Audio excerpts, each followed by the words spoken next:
यहाँ जो है देव डोलियों के रूप में देवता जब प्रकट होते हैं, हमारे यहाँ ढोल वादन होता है और उसमें जागर शैली लगती है और जागर शैली से जो है देवता को प्रकट किया जाता है। स्वर्ग की सीढ़ी उत्तराखंड में है। जिस वसुधारा की पूजा लोग घर घर में करते हैं वो वसुधारा हमारे बद्री नारायण में साक्षात है। हमारे यहाँ खेत का पर्वत है। ऐसा माना जाता है कि वहाँ अभी भी अप्सराएं जो है माना किया जाता है वहाँ अप्सराएं क्या करती हैं कि रात्रि के समय और भौर तक रहती हैं। रात्रि को वहाँ निकलना, बाहर निकलना बहुत दुर्लभ है, आप निकल नहीं सकते। तो नमस्कार दोस्तों, स्वागत है आपका एक बेहतरीन पॉडकास्ट के अंदर। आज हमारे साथ है गुरु अजय जी। नमस्कार, कैसे हैं आप? प्रणाम, जय माता दी। और बहुत दिन से इंतजार था इन बातों का। जब हम जाया करते थे ना तो हम देखा करते थे कि कुछ लोग जा रहे होते थे जिन्होंने वो देवियों को पकड़ा होता था जी।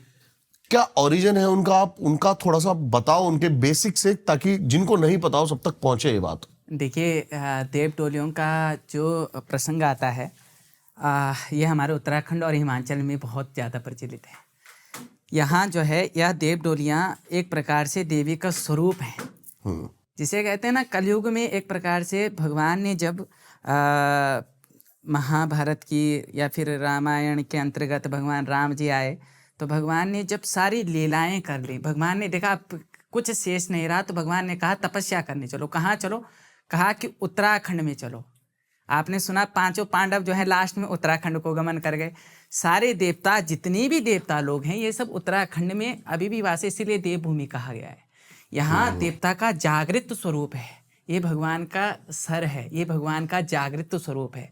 ऐसा जागृत स्वरूप कि मानो यहाँ जो है देव डोलियों के रूप में देवता जब प्रकट होते हैं, हमारे यहाँ ढोल वादन होता है, वेद मंत्र, ब्राह्मण वेद मंत्रों का गायन करते हैं और हमारे यहाँ धामी कहते हैं उनको, जो देवी के दास होते हैं उन्हें धामी कहा जाता है।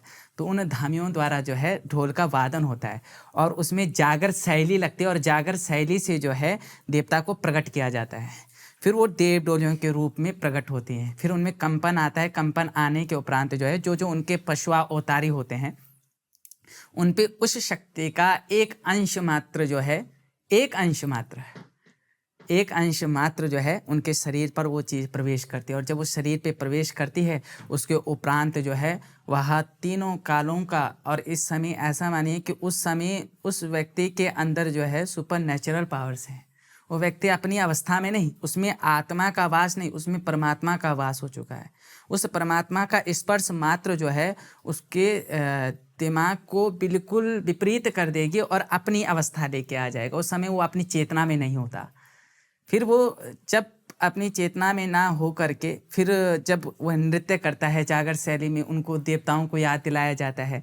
जैसे हमारे यहाँ माँ सुरकंडा, माँ चंद्रवदनी, माँ कुंजापुरी, इनकी जागर शैली है। तो उन्हें जागर शैलियों में देवी को आवाहन किया जाता है, बताया जाता है हे देवी तूने दैत्य संहारे, हे देवी शुंभ निशुंभ को मारा।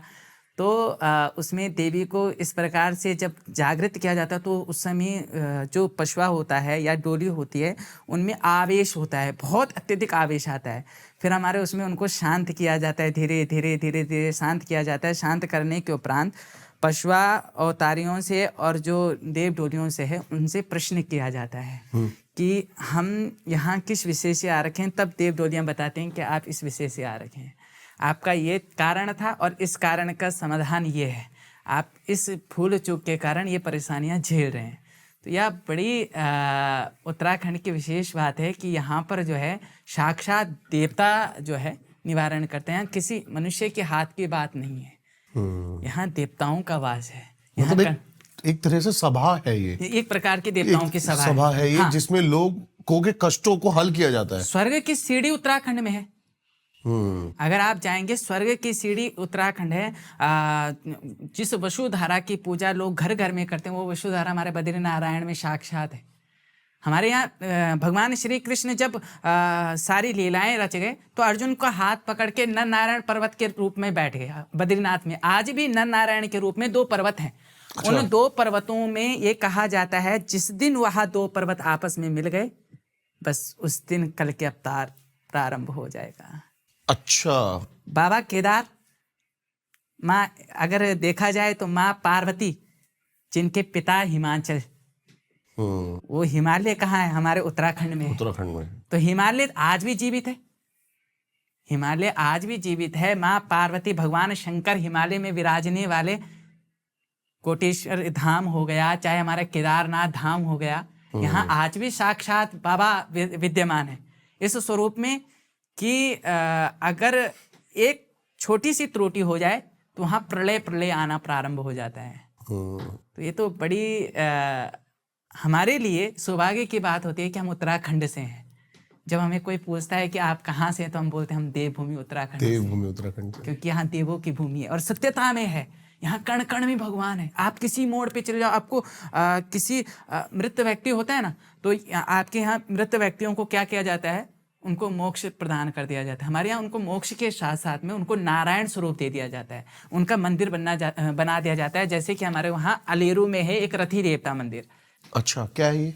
रथी देवता एक जो है आदमी थे, तो धन सिंह उनका नाम था। तो क्या हुआ कि हमारे यहाँ आंचरी मांत्रियों का बहुत प्रभाव है, जिसे आप लोग अप्सराएं कहते हैं। अप्सराएं, परियों का देश भी है, परियों का देश, वही अप्सराएं। हमारे यहाँ खेंट का पर्वत है, वह खेंट का पर्वत जो है ऐसा माना जाता है कि वहाँ अभी भी अप्सराएं जो है माना किया जाता है।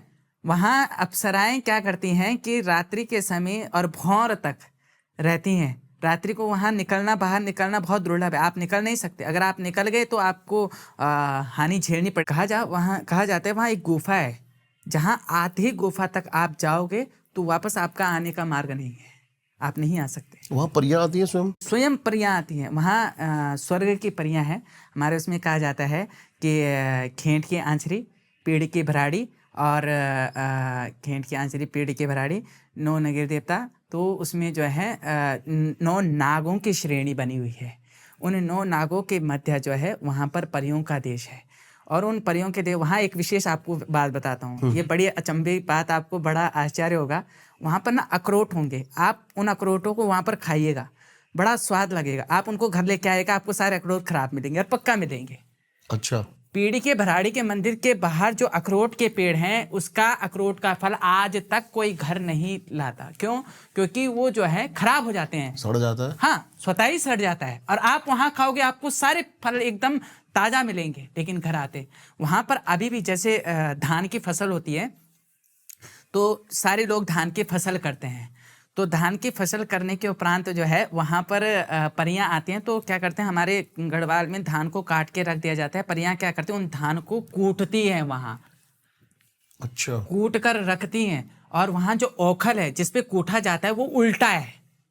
अच्छा, ये उल्टा है। और उस ओखल में जब कूटा जाता है तो उन क्या कहते हैं, जो धान होता है वह उनको लेकर जाती गीत गाती हुई जाती हैं। और माँ भराड़ी का मंदिर है।